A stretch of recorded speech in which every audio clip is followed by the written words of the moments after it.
오늘 우리에게 허락하신 말씀의 제목은 자랑스러운 교회라는 제목으로 은혜를 나눕니다.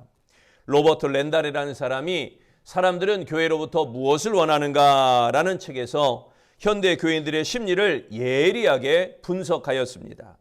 저자는 이렇게 말합니다. 현대인은 이해받고 싶은 욕구, 소속하고 싶은 욕구, 의미와 희망을 찾고 싶은 욕구, 그리고 돌봄을 받고 싶은 욕구가 있으며 교회가 이런 욕구를 채워줄 때 기꺼이 그 교회로 발걸음을 옮긴다.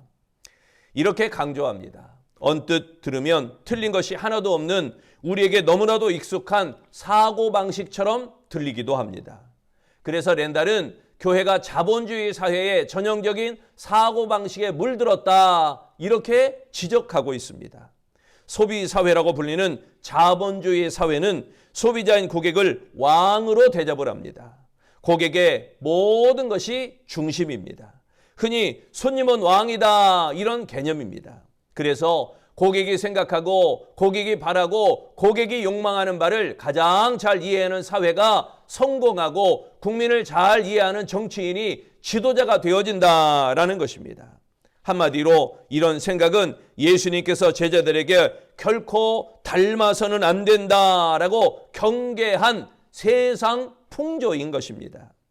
렌달은 현대 교회가 얼마나 세상 풍조에 물들어 있는지를 지적하고 있습니다.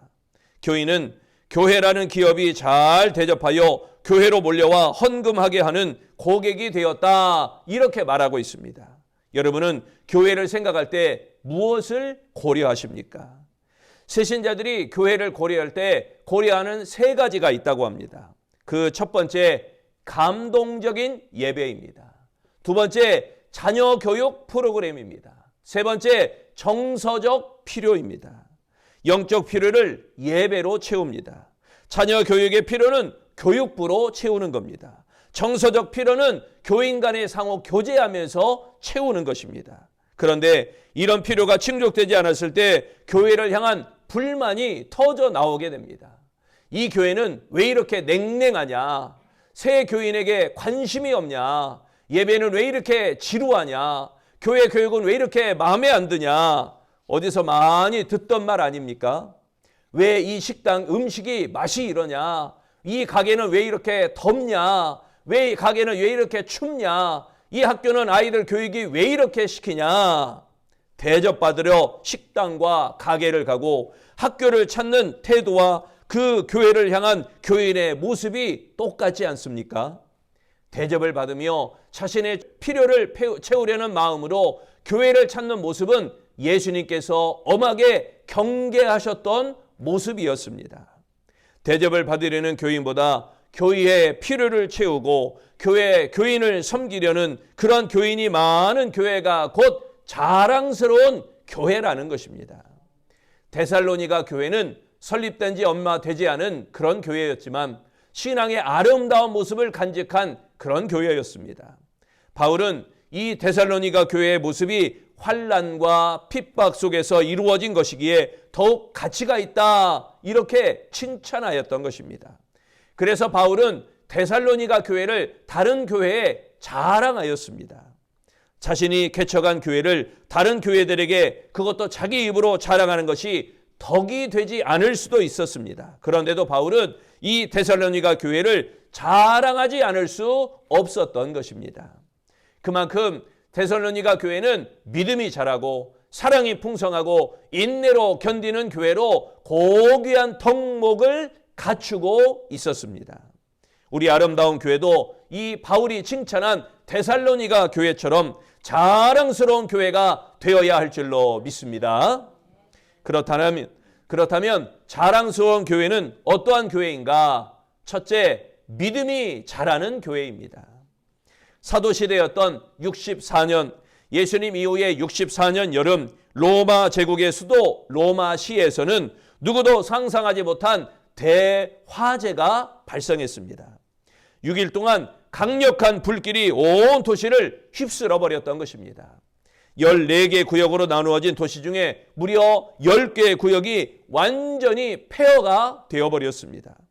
당시 사람들은 황제 네로가 로마를 자기 뜻대로 다시 건설하기 위해 이 로마시에 불을 지른 것이다. 이런 소문이 돌게 되었습니다. 그런 소문은 퍼져가며 확대되어 후에는 로마가 불타고 있는 동안 네로 황제가 수금을 타며 노래했다. 그런 놀고 있었다. 이런 소문으로까지 발전하였습니다. 그러자 시민들의 분노는 네로 황제를 향하여 분노가 들끓게 되었습니다. 네로는 자신의 위기를 탈출하기 위하여 희생양을 찾았는데 그 대상이 바로 기독교인들이었습니다. 네로는 기독교인들이 로마시를 불질렀다 이렇게 알리고는 그들을 박해하기 시작하였습니다. 그렇게 로마가 기독교를 핍박했을 때 기독교인들은 지하 묘지 카타콤으로 숨어 들어가 생활하며 그곳에서 예배드렸습니다. 카타콤은 넓고 어두운 곳으로 기독교인들이 여기서 나올 때는 거의 소경이 되어 나올 정도로 깜깜했다고 합니다. 10평 정도의 작은 넓이의 땅에서 400여 명이 모여서 찬송하였고 전염병이 돌면 3분의 1이 그 자리에서 죽고 말았다고 합니다. 로마가 가시적인 눈에 보이는 교회 건물들을 모두 파괴하고 심지어 기독교인들을 죽여도 교회는 이 모든 걸 교회를 이길 수는 없었습니다. 왜냐하면 교회는 외부적인 건물이 아니라 사람의 내면에 가지고 있는 믿음, 이 믿음이 바로 교회이기 때문입니다. 주는 그리스도시요 하나님의 아들이라는 신앙 고백을 하는 사람의 믿음을 바꿔놓을 수는 없었습니다. 그러므로 세상의 권세는 믿음을 가지고 있는 교회를 결코 이길 수 없는 것입니다. 예수님은 오늘도 이 땅에 그러한 믿음의 교회가 세워지기를 원하십니다. 우리 아름다운 교회가 그런 믿음 있는 교회로, 믿음의 반석 있는 교회로 세워지기를 원하신다는 것입니다. 여러분, 자랑스러운 교회는 하나님을 향한 믿음을 고백하며 그 믿음이 더욱 자라는 교인들이 아름답게 자리 잡는 교회, 그 교회가 바로 자랑스러운 교회인 것입니다. 3절에 말씀합니다. 형제들아, 우리가 너희를 위하여 항상 하나님께 감사할지니 이것이 당연하면 너희의 믿음이 더욱 자라고, 여기에 믿음이 더욱 자라고, 이 말씀은 하나님께 대한 신뢰가 더욱 성장하다라는 의미입니다. 믿음은 하나님을 향한 수직적인 신앙의 태도를 가리키는 것입니다. 바울은 데살로니가 교회가 믿음의 성장이 멈추지 않고 계속되고 있다라고 강조하고 있습니다. 데살로니가 교회는 신앙의 연로는 비록 짧았지만 여러 가지 믿음의 열매들이 있었습니다. 전도를 열심히 하고 이웃 사람에게 구제도 하고 활발하게 주의 사랑을 전하였습니다. 다른 교회에 비해 믿음이 빠르게 성장하였던 것입니다. 믿음은 반드시 성장해야 됩니다. 우리 아름다운 교회가 35년의 역사에 걸맞게 성장하고 있는지 우리가 돌아보아야 됩니다. 하나님은 믿음이 더욱 성장하는 교회와 믿음이 더욱 성장하는 교인이 되기를 원하십니다. 진정 바른 믿음으로 성장하고 있는지 우리를 서로 살펴보며 믿음이 바르게 성장하는 자랑스러운 아름다운 교회로 세워가는 우리 아름다운 성도들이 되시기를 축원합니다. 두 번째, 자랑스러운 교회는 사랑이 풍성한 교회입니다. 원주 제1감리교회 문창모 장로님, 이분은 이미 작고하셨지만 원주 기독병원 원장을 지내었고 국회의원도 하셨던 분입니다. 우리 문창모 장로님은 병원에서 아주 무서운 의사였습니다. 그가 이비인후과를 개업하면서 그때 환자가 오면 건강관리를 잘 못했다고 환자에게 막 야단치고 호통을 치는 분이었습니다. 어린아이가 감기에 심하게 걸려오면 아이 엄마를 아주 야단을 칩니다. 당신 얘 엄마 맞아? 의붓 엄마 아니야? 하면서 호통을 칩니다. 그러면 얼떨떨한 아이 엄마가 아니요, 친엄마가 맞는데요. 그러면 그런데 왜 얘가 이토록 이렇게 아프도록 구웠어? 도대체 어떻게 돌봤어? 하면서 아이 엄마를 호되게 야단을 칩니다. 이렇게 말한 후 치료를 해주며 잘 돌보라고 오히려 등을 토닥토닥 또 토닥여 주기도 합니다. 문창모 장로님은 사랑이 풍성한 그리스도인이었습니다. 진료비도 원주에서 가장 쌌고 가난한 사람에게는 아예 돈을 받지도 않았습니다. 그리고 병원에 들어온 진료비를 모아 건축하는 교회, 어려움을 당하는 교회를 다니며 그들을 도왔습니다.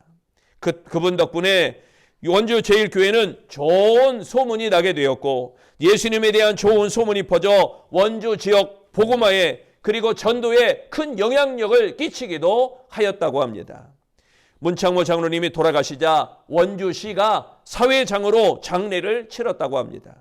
원주 세브란스 기독병원에서는 그분의 기념관이 있습니다. 나는 당신을 사랑해요.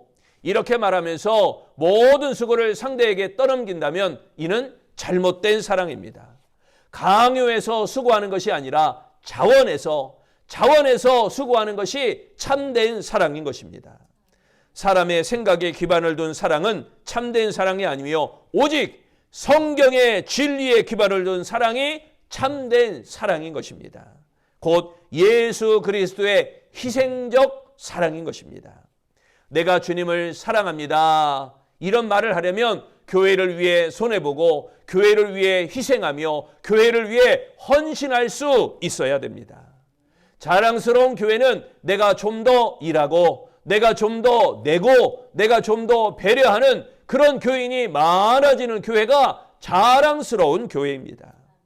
본문 3절을 또 다시 봅니다. 형제들아 우리가 너희를 위하여 항상 하나님께 감사할지니 이것이 당연함은 너희의 믿음이 더욱 자라고 너희가 다 각기 서로 사랑함이 풍성함이니.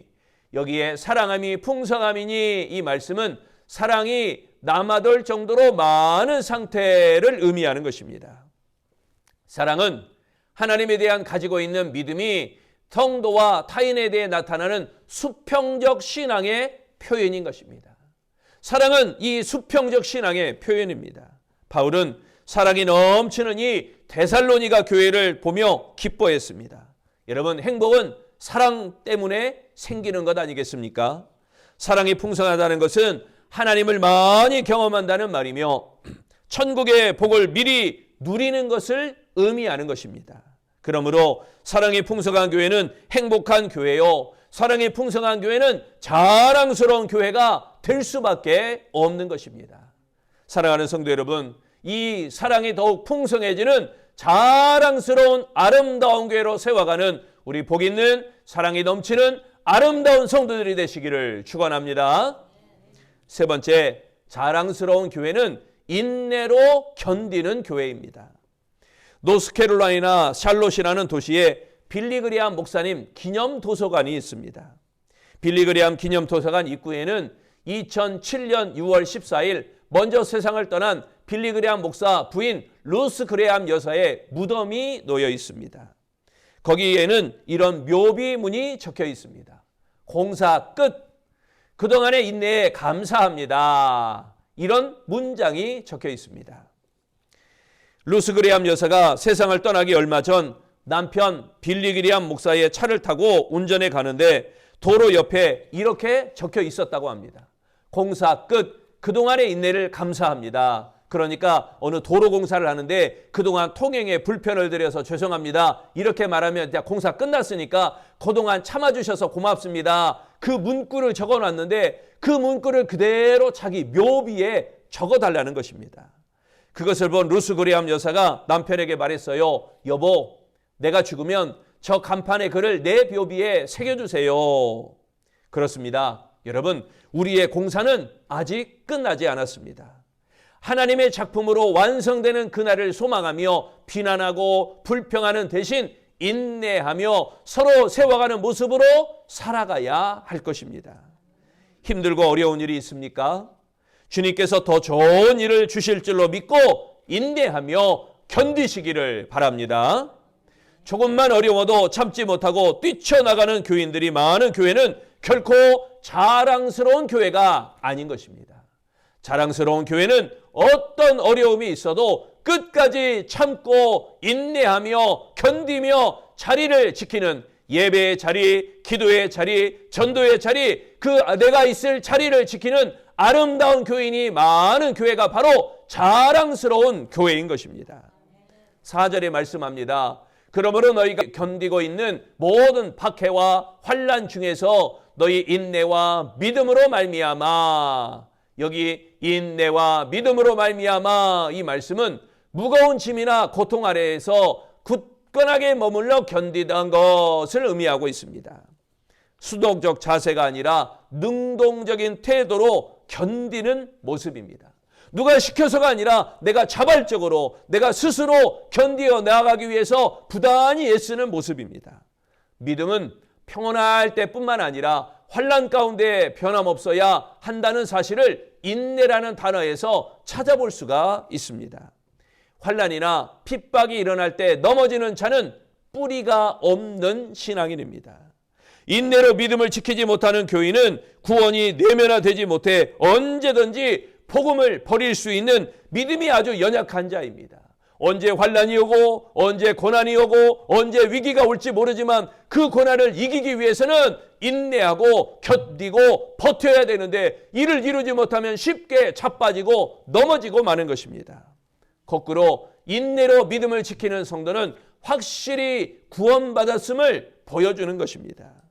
구원은 믿음으로 받지만 그 믿음 때문에 당하는 환난에서 인내로 믿음을 간직할 때 구원받은 믿음이 증명되기 때문인 것입니다. 지금은 환난보다 유혹이 더 많은 시대입니다. 로마시에서 기독교를 핍박한다는 것처럼 환난이 있었지만 오늘날 2024년에는 그런 환난이 아니라 유혹이 더 많은 시대입니다. 환난 중에 지켜낸 인내와 믿음이 이 유혹의 시대에도 동일하게 나타나야 할 줄로 믿습니다. 아무쪼록 환난 중에 인내로 견디며 우리 자랑스러운 아름다운 교회로 세워나가는 우리 복 있는 아름다운 성도들이 되시기를 축원합니다. 사랑하는 성도 여러분, 자랑스러운 교회는 우리가 만들어 가는 것입니다. 우리 아름다운 교회는 자랑할 만한 모습을 무엇으로 지니고 있습니까? 다른 교회와 세상에게 자랑스러운 교회로 인정받고 있습니까? 부디 우리 아름다운 교회가 자랑스러운 교회가 되어지도록 우리 아름다운 성도들이 힘과 능과 모든 것을 모아야 할 줄로 믿습니다. 힘을 모아 아름다운 공동체를 이루고 예배하며 아름다운 공동체요, 기도하며 아름다운 공동체요, 전도하며 아름다운 공동체를 세워나가는 자랑스러운 교회가 되시기를 바랍니다. 믿음이 더욱 성장하는 교회로 되어서 모두에게 자랑스러운 교회가 되어야 됩니다. 사랑에도 풍성한 교회가 되어 세상에 자랑스러운 교회가 되어야 됩니다. 인내로 더욱 참고 견디는 교회가 되어 주님께 자랑스러운 교회가 되어야 됩니다. 그리하여 하나님 앞에 자랑스러운 아름다운 교회로 세워나가는 우리의 복 있는 능력의 아름다운 성도들이 다 되어지시기를 축원합니다. 기도하겠습니다. 죽을 수밖에 없는 죄인이었지만 예수님께서 십자가에 못 박혀 돌아가심으로 그 보혈의 피로 우리의 모든 죄를 씻어주시고 우리가 그 믿음으로 말미암아 천국에 이르는 거룩한 기쁨을 허락하시니 감사합니다. 우리에게 자랑할 것은 오직 이 십자가 복음인 줄로 믿습니다. 내가 만난 예수님, 내가 체험한 예수님, 나를 구원하신 예수님을 자랑할 만한 아름다운 성도들이 되게 하여 주시옵소서. 세상의 것을 자랑함이 아니요 내 안에 계신 예수님을 자랑할 만한 복 있는 성도의 삶이 되게 하여 주시옵소서. 그리하여 하나님 앞에 자랑할 만한 아름다운 성도, 믿음이 더욱 성장하는 교회로 자랑하며 사랑이 더욱 풍성한 교회로 자랑하며 인내로 더욱 참고 견디는 교회로 자랑하는 우리 아름다운 교회가 되어지도록 복된 아름다운 신앙 공동체가 되기를 예수님 이름으로 기도합니다. 아멘.